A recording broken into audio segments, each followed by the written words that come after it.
বাংলাদেশের ক্রিকেটারদের বর্তমান পাওয়ার শক্তি যেটা সেটা হচ্ছে কি জানেন? ব্যাটারির মতো। কেন ব্যাটারির মতো বলতেছি? তার পর্যাপ্ত পরিমাণে প্রমাণ আপনাদেরকে আজকে দিব। বাংলাদেশের প্রতিটা ক্রিকেটার যখন প্রথম টিমে আসে তখন তাদের খেলা কিন্তু অনেক উজ্জ্বল হয়, খেলার ধরনটাই অনেক আলাদা হয়। সবসময় কি বিগ হিটিং চেষ্টা করে, বিগ হিট এক কথায় অসাধারণ সিক্স মারে, চার মারে, যা এক কথায় চোখ জুড়ানোর মতো শট। যেরকম জাকির আলী অনিক, তানজিদ হাসান তামিম, আদার্স অনেক যারা তাওহিদ হৃদয় সবাই যখনই আসছে শুরু থেকে সকলেই কি অবস্থা খুবই ভালো। লিটন দাস সহ যখন লিটন দা একদম সুপারস্টার হয়ে গেছে, কিন্তু দিন যাচ্ছে তাদের অবস্থা কি একদম ডাউন। সে একই রকম তখন নতুন ব্যাটারি নিবেন না আপনারা, নতুন ব্যাটারি নিলেও কিন্তু কি প্রথম অবস্থায় খুব ভালো চার্জ দেয়, খুব ভালো গাড়ি চালায়, খুব ভালো লাইটিং এ কি আলো জ্বলে, কিন্তু আস্তে আস্তে দিন যায় কি ব্যাটারিটা আস্তে আস্তে ডাউন হয়ে যায়, চার্জিং সিস্টেমটা কি আস্তে আস্তে দুর্বল হয়ে পড়ে। কিন্তু এই জায়গায় অনেকে বলবেন এখন যে বাংলাদেশ তো মাঝে মধ্যে অনেক ভালো একটা করে ক্রিকেট ম্যাচ খেলে।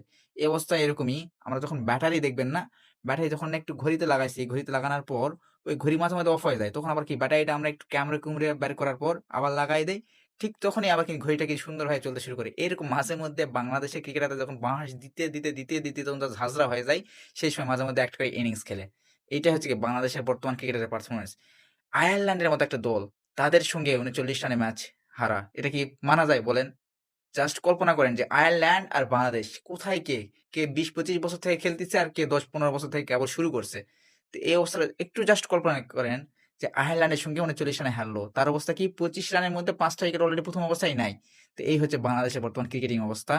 এদের দিয়ে হাল চাষ ছাড়া অন্য কিছু হবে না। এই হাল চাষ করতে গেলেও ব্যাটারি তো অনেক সময় ড্যামেজ হতে পারে। সেই সময় কি ঠিকমতো নেড়াত পড়লে হেলাপ্যান্টির বাড়ি এমনি সব অটো চার্জ হয়ে যাবে। মানে হাল চাষ করতে লাগবে।